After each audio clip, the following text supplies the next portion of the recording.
ก็เพราะว่าจังหวัดนนทบุรีกับปทุมธานีเกิดมาพร้อมๆกันแล้วก็มีสิ่งต่างๆเนี่ยใกล้ๆกันเช่นมีมอญเหมือนกัน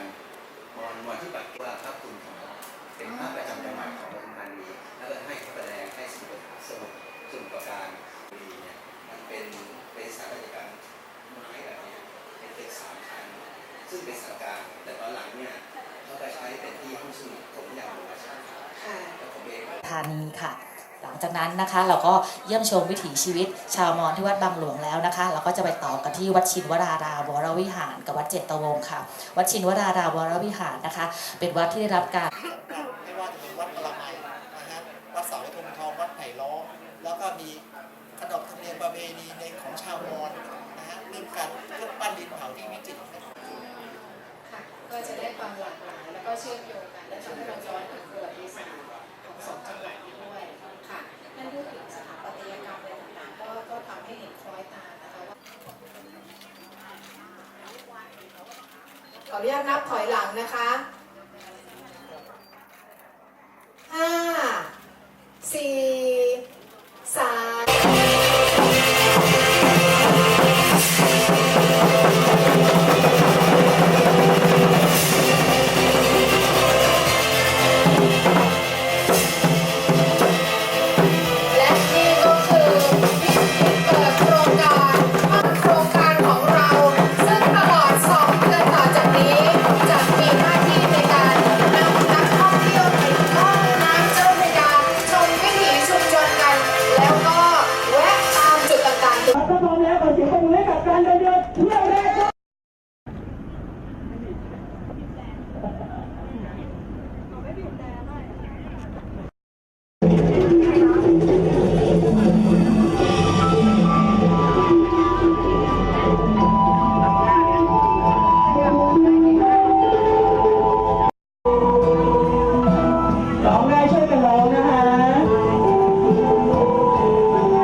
น้ำบ้านได้เลยนะครับ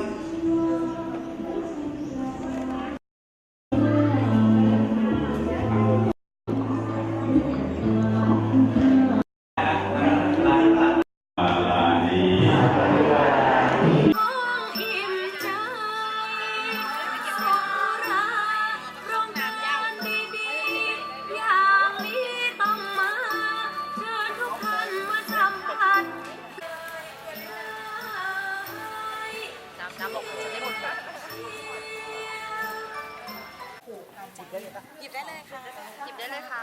โบราณสถานแค่ขนมหยิบได้เลยนะคะมีโบราณพัน